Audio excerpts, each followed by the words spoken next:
चलिए पढ़ते हैं आप क्वथनांक में उन्नयन।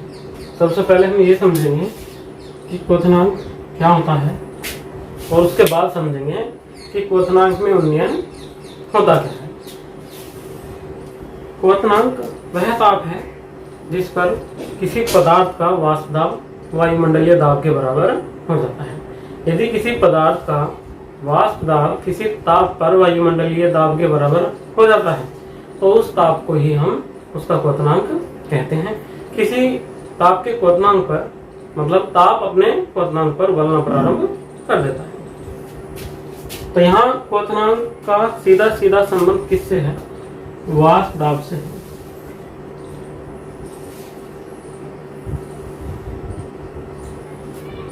जिसका वाष्प दाब जितना अधिक होगा उसका क्वथनांक उतना ही कम होगा। क्यों? क्योंकि वाष्प दाब जितना अधिक होगा वह उतनी ही शीघ्रता से वायुमंडलीय दाब के बराबर हो जाएगा और उबलना प्रारंभ हो जाएगा, तो उसका क्वथनांक भी कैसा होगा? कम होगा। अब क्वथनांक में उन्नयन दो का अंतर है। दो कौन कौन से हैं वे? एक तो है अवाष्पशील विलय द्वारा बने विलयन और दूसरा है शुद्ध वाष्पशील विलायक। ये हम पहले भी पढ़ चुके हैं। देखिए मैं समझा रहा हूँ आपको। एक तो ये है अवाष्पशील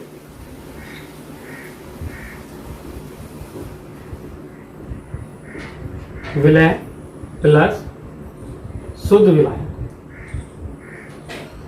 ये शुद्ध वाष्पशील विलायक है।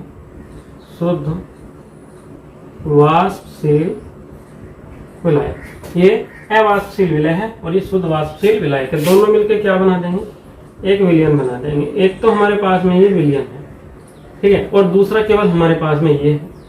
फर्स्ट पे ये है हमारे पास में और सेकंड पे हमारे पास में शुद्ध वाष्पशील विलायक है। शुद्ध वाष्पशील विलायक ये हम पहले भी पढ़ चुके हैं कि इसका वाष्प दाब अधिक होगा और इसका वाष्प दाब कम होगा। शुद्ध वाष्पशील विलायक का वाष्प दाब अधिक होता है जबकि अवाष्पशील विलय द्वारा बने विलयन का वाष्प दाब कम होता है। इसका वाष्प दाब अधिक है और इसका वाष्प दाब कम है।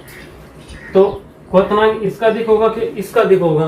क्वथनांक इसका अधिक हो जाएगा, क्योंकि जब इसका वाष्प दाब अधिक है तो इसका जो वाष्प दाब हो शीघ्रता से ही वायुमंडलीय दाब के बराबर हो जाएगा। जबकि इसका वाष्प दाब कम है तो यह कम ताप पर वायुमंडलीय दाब के बराबर नहीं होगा।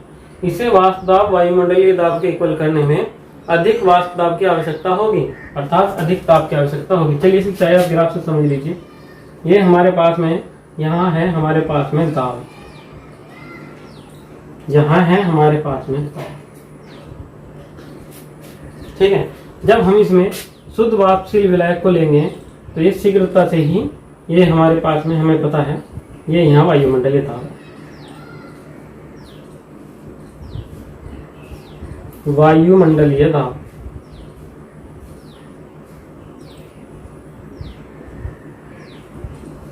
तो इस शीघ्रता से ही इसके बराबर हो जाएगा।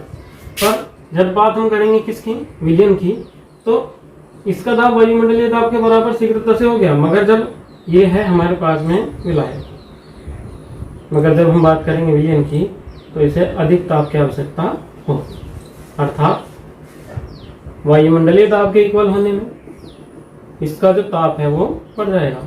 ये है विलयन। तो क्वथनांक किसका अधिक हो जाएगा? क्वथनांक अधिक हो जाएगा विलयन का और विलायक का हो जाएगा कम। देखिए वायुमंडलीय दाब के बराबर तो दोनों को होना होगा तभी उनका क्वथनांक होगा। अगर दोनों का वाष्प दाब वायुमंडलीय दाब के बराबर नहीं होगा तो आपको उनका क्वथनांक प्राप्त नहीं होगा। क्वथनांक प्राप्त करने के लिए वायुमंडलीय दाब के बराबर तो होना होगा, परंतु विलायक का वाष्प दाब अधिक है अतः वायुमंडलीय दाब के बराबर शीघ्रता से हो जाएगा, आसानी से हो जाएगा। जबकि विलयन का जो वाष्प दाब है वो कम है जिस कारण इसे अधिक ताप की आवश्यकता होगी उबलने के लिए या इस अपने वाष्प दाब को वायुमंडलीय दाब के बराबर करने के लिए। तो विलयन का क्वथनांक अधिक होगा और विलायक का क्वथनांक कम होगा। विलयन और विलायक के क्वथनांक के अंतर को ही हम बोल देते हैं क्वथनांक में उन्नयन। इसकी डेफिनेशन हमें कुछ इस प्रकार से लिखनी पड़ेगी कि अवाष्पशील विलय द्वारा बने विलयन तथा शुद्ध वाष्पशील विलायक के क्वथनांक के अंतर को क्वथनांक में उन्नयन कहते हैं। मैं दोबारा रिपीट कर रहा हूँ इसे हमें डेफिनेशन में कुछ इस प्रकार लिखना पड़ेगा। अवाष्पशील विलय के द्वारा बने विलयन तथा शुद्ध वाष्पशील विलायक के क्वथनांक के अंतर को क्वथनांक में उन्नयन कहते हैं। क्वथनांक में उन्नयन को डेल्टा टी से प्रदर्शित करते हैं, डेल्टा टी से। और विलयन का क्वथनांक यहाँ हमने मान लिया टी फॉर टेम्परेचर, और शुद्ध वाष्पशील विलायक का यहाँ क्वथनांक हमने मान लिया टी बी। ठीक है, तो डेल्टा टी किसके इक्वल हो जाएगा? डेल्टा टी इक्वल हो जाएगा किसके? क्वथनांक में उन्नयन। डेल्टा टी किसके इक्वल हो जाएगा? टी माइनस टी बी के। टी क्या है? विलयन का क्वथनांक है, और टी बी क्या है? विलायक का क्वथनांक है। अब यहाँ एक बात और समझेंगे हम कि जो वाष्प दाब में उन्नयन होता है यह विलयन की मोललता के समानुपाती होता है। इसका मतलब ये है delta T proportional to small M. Delta T मोललता के समानुपाती होता है। मोललता मतलब स्मॉल एम, यहाँ स्मॉल एम से प्रदर्शित कर रहे हैं मोललता को, तो delta T proportional to small M. अब हम थोड़ा सा इसे आगे को करेंगे तो इसमें एक रिलेशन निकल जाएगा, delta T proportional to small M. ठीक है, अब हम क्या काम करेंगे, इस प्रोपोर्शनल को हटा देंगे तो इसके स्थान पर कांस्टेंट लगा देंगे के बी इंटू एम। ठीक है, ये प्रोपोर्शनल की जगह लगाया है के बी। क्वथनांक में उन्नयन स्थिरांक है ये यहाँ के बी, और मोललता का फॉर्मूला क्या होता है उसे हम खोल देंगे के बी इंटू। मोललता किसी की कैसे निकालते हैं? मोललता निकलती है विलय के मोलों की संख्या बटे विलायक का केजी में भार। अब उसी फॉर्मूले से हम इसमें यहाँ लिख देंगे मोलों की संख्या W1 बटे M1 बटे W2। अब ये जो हमने मान रखा है ये केजी में है, अगर हम इसे ग्राम में रखेंगे तो ये कुछ हमारे पास में ऐसे आ जाता के बी इंटू W1 इंटू 1000 बटे M1 इंटू W2। ये क्या है? विलय का अनुभार। ये क्या है? विलय का भार। ये क्या है? विलायक का भार। अब ये ग्राम में है, विलायक का भार ग्राम में। ये भी W1 भी काहे में है? ग्राम में है, जबकि यहाँ ये काहे में था? केजी में।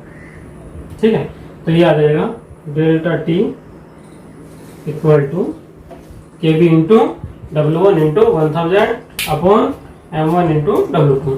के बी गुना W1 गुना 1000 बटे M1 गुना W2 इसके इक्वल आ जाएगा। ये इसका फॉर्मूला है क्वथनांक में उन्नयन का।